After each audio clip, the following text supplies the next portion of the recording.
ଟିକେ କିଛି ନ କହିଲେ ମନଟା ଭଲ ଲାଗିବନି, ସେଇଥିପାଇଁ କହୁଛି। ନହେଲେ ମୋର ସେମିତି ଆଗ୍ରହ ନାହିଁ।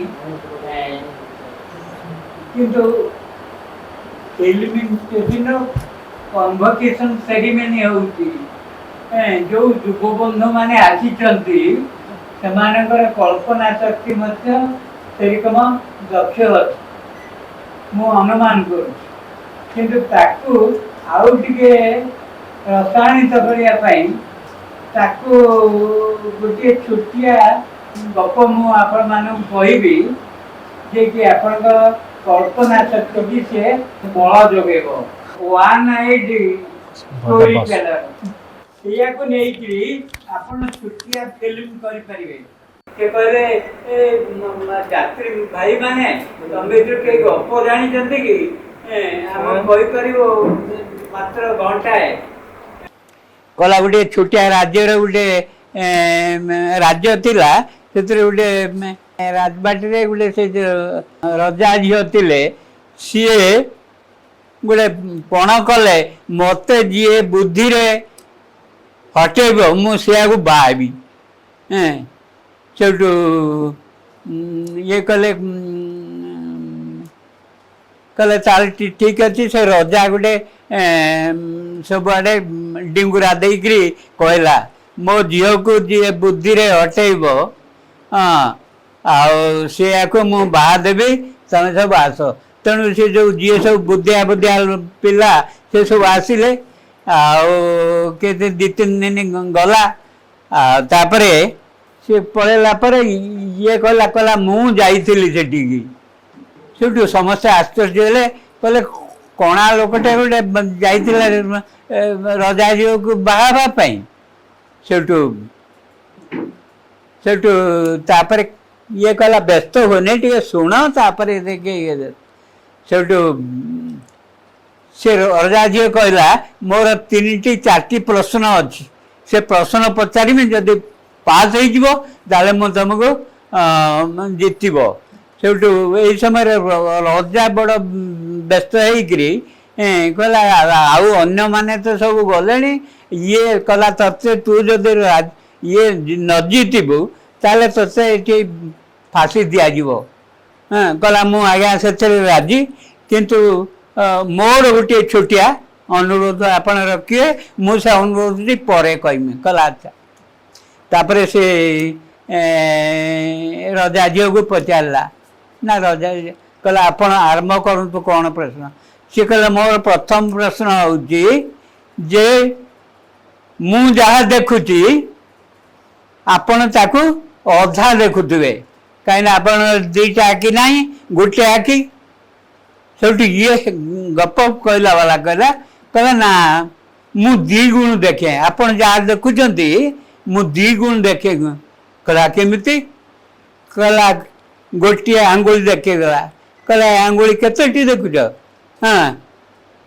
କହିଲା ଗୋଟିଏ। କହିଲା ତମେ 2ଟା ଆଖିରେ ଗୋଟିଏ ଦେଖୁଛ, ମୁଁ ଗୋଟିଏ ଆଖିରେ ଗୋଟିଏ ଦେଖୁଛି, ମୁଁ ଡବଲ ଦେଖିଲି। ସେଠୁ ରଜା ଝିଅର ଯୋଉ ସାଙ୍ଗମାନେ ଥିଲେ ସେ ତାଳି ମାରିଦେଲେ। ଗୋଟିଏ ପ୍ରଶ୍ନରେ ଜିତିଗଲା, ତାମାନେ ଏଇଟା ଠିକ୍। ତାପରେ ଦ୍ୱିତୀୟ ପ୍ରଶ୍ନ କ'ଣ କୁହ? ସେଠୁ ଦ୍ୱିତୀୟ ପ୍ରଶ୍ନ ପଚାରିଲା, କହିଲା ଏଇ ଯୋଉ ଯିବା ଏଇଠିକି ଗୋଟେ ଟାଙ୍ଗିଆ ଛୋଟିଆ ପାହାଡ଼ ଅଛି, କହିଲା ସେଇଠିକି ଯାଇକି କହିଲେ ଏଇ ଇଏ ପାହାଡ଼ଟା ତମେ ଟେକି ନେଇକି ୱାସ୍ ପାଖକୁ ଚାଳ। ସେଠି କହିଲା ନେଇପାରିବ ନା? ହଁ ନେଇପାରିବ। ଯଦି କେମିତି? ନା କହିଲା ମୋର ଏତିକି ଅନୁରୋଧ, ମାନେ ରଜା ଝିଅ ଏବଂ ତାଙ୍କ ସାଙ୍ଗ ଯିଏ ଅଛନ୍ତି ସେ ଟେକିକି ମୋ ମୁଣ୍ଡରେ ଦେଇଦେବେ। ମୁଣ୍ଡରେ ଦେଇଦେଲେ ମୁଁ ନେଇକି ପହଞ୍ଚେଇଦେବି। ତେଣୁ କିଏ ତାକୁ ଟେକିକି ମୁଣ୍ଡରେ ଦବ? ସେ ସବୁ ଫେଲ ମାରିଲେ, ତେଣୁ ସେ ତାଳି ମାରିଦେଲେ। କହିଲେ ଦ୍ୱିତୀୟ ପ୍ରଶ୍ନରେ ବି ପାସ୍ ହେଇଗଲା। ତୃତୀୟ ପ୍ରଶ୍ନ ଫେର ପଚାରିଲା, କହିଲା କ'ଣ ଅଛି? କହିଲା ଗୋଟେ ଗପ କହିବ, ଅସରନ୍ତି ଗପ। ଅସରନ୍ତି ଗପ କ'ଣ? ସେଠୁ କହିଲା କହିବ ନା? ନା କ'ଣ? ନା ଗୋଟିଏ ବାଣୁଆ ଥିଲା, से गोटे जाल बिछेला से जाल सब खुद बुणी सब पारा आसिक बसिले बसला जाल ये करदेला गोटे गोटे गोटे कणा थिला से गोटे कणारे सब गोटे गोटे गला पारा से कला गोटे गला कौन बोलला से अधर्य कहले कौन है कौन कला सरिले तो गोटे गोटे जाऊँ छोटिया गोटे कौन सब उड़ी जीवे ना हाँ बोले ताली मारदेला हाँ 3टा प्रश्न होला 4टारे से कौची कहला रजा झी झील गोटे ता पाखक जड़े तार प्रेमिक गोटे पाइप धरिक जाए एक ताला को सेठी कथबार्ता हुंती थरे दिने कहला तमे सबुदिन मो पाई किसी प्रेजेंटेशन आण फुल इत्यादि आज किसी आन हाँ से कथा कहला जमी से जी ता प्रेमिक से कहला बड़ दुखर कथा मु भूलीगली अच्छा हौ आखि की तो पद्म सहित तुलना करा जाए से गोटे चामच आणिकी ता निज आखि की ताड़ी देकरी ताको देदेला हाँ कहला ये हूँ तुम ये हाँ से ता सांग मैंने सब ताड़ी मारते कहले ये हूँ से रजा झीर प्रेमिक जी कि आखि ताड़ी दे ये गोटे वन आइड हाँ तेणु रजांर आउ कि अन्न उपाय ना कहला मु बाहा देवी किंतु तुम्हें नहीं से झाटी झाटी माटी घरे जावाक देविनी तुम्हें ये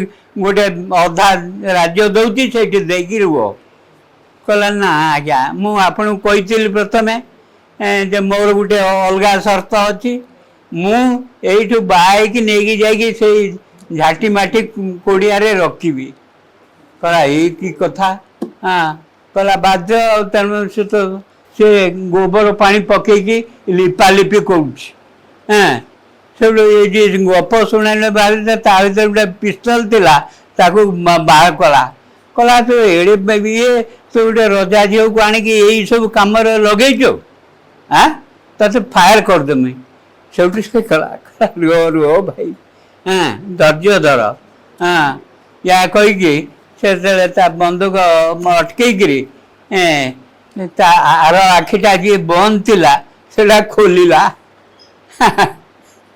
सेटा खोलिला हाँ तेणु it is a very good story एमतीका स्टोरी केवल ओडिया अस्मिता रे संभवपर होता से मनोज दास बहुत मरीगले बहुत बढ़िया लेखे ये छोटिया आकार में 30-40 मिनट रे करहब तेणु आपण मैंने देखिए जदि किसी करें भल कथा हो ये कहीकि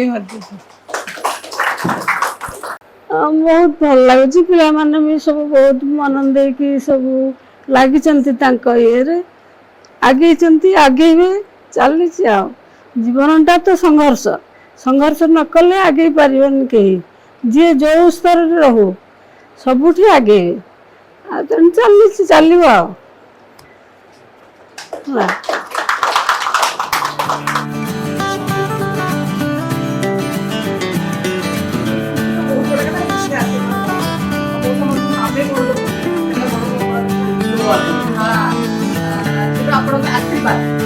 दरकार